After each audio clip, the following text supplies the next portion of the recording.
அவர் கையில இருந்தது துப்பாக்கி அல்ல, பேனா. அவர் விரும்பியது போர் அல்ல, ஒற்றுமை.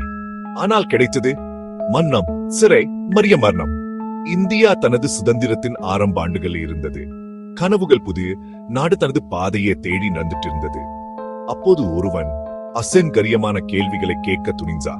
பாரிஸ்டர், நாடாளுமன்ற உறுப்பினர், கல்வியாளர், பாரதிய ஜனசங்கத்தின் நிறுவனர் டாக்டர் சியாமா பிரசாத் முகர்ஜி இந்தியாவின் ஆன்மா ஆபத்தில் ஊழ்தி என்று நம்பினார். அவர் பார்த்தார் நாட்டின் பிளவை. அவர் கண்டார் காஷ்மீரின் சிறப்பு அந்தஸ்து, தனி கொடி, தனி சட்டம், தனி முதல்வர். அவர் கேட்டார், இதுதான் சுதந்திரமா? அப்படியான ஒற்றுமை எங்கே? ஒரே நாட்டில இரண்டு விதானம், இரண்டு பெறதா இன்று நிஷான் நடக்காது. ஜம்மு காஷ்மீருக்கு செல்ல இந்தியர்களுக்கே அனுமதி சீட்டு தேவை. அவர் சொன்னார், இது ஒரு புண், இது நாட்டின் ஒருமைப்பாட்டை கெளிக்கும். 1983 ஆண்டின் கோடையில அவர் முடிவு செய்தார், அனுமதி இல்லாமல் காஷ்மீருக்கு போவேன். அது ஒரு சின்ன போராட்டம், ஆனா உயிர் காவு. மே 11 1963 அவர் கைது செய்யப்பட்டார். 19 நாட்கள் மம்னம். பின்னர் உடல் நலம் சரியில்லை என்ன செய்தி, தோல்வலி, மூச்சு திணற. ஆனால் நிபுணர் மருத்துவர் யாரும் இல்லை. ஜூன் 1963 அவர் இறந்தார். காரணம் இதய நோய் என்னார்க. ஆனா ஏதோ தவறு நடந்தது. மரணப்பின் பரிசோதனை இல்லை, விசாரணை இல்லை. உடல் சீக்கிரம் தகனம். கேள்விகான நிராகரிப்பு.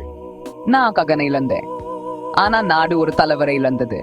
அவர் குற்றம் செய்தது உண்டே, ஒன்னு பற்ற இந்தியாவில் நம்பிக்கை. விசாரணை தேவையில்லை, பிரதமர் நேரினும் பதில். உண்மையே இந்த அரசு பயப்படுறதே.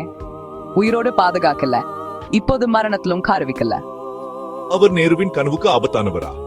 அவரது பிரபலத்தா ஷேக் அப்துல்லா அச்சமடைந்தாரா? ஏன் விசாரணை இல்லை? ஏன் அவசர தகனா? அவர்கள் நினைத்தார்கள் அவர் மரணற்ற இயக்கம் இருந்து போகும். ஆனா அது விதைத்த விதை. எக்ஸ் ஆண்டுகள் கழித்து யூப்ரான்சன் கைண்ட்ல தாரஜத் செப்பி நீக்கப்பட்டது. ஆனா அவர் காணவில்லை.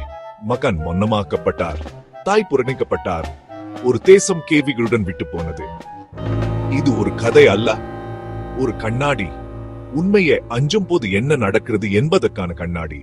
மறக்கப்பட்ட வீர்கள் இரக்கம் வேண்டாம், அவர்களுக்கு குரல் வேண்டும். டாக்டர் சியாமா பிரசாத் முகர்ஜி என்ற பெயர் ஒவ்வொரு இதயத்திலும், ஒவ்வொரு தலைமுறையிலும் ஒலிக்கட்டும்.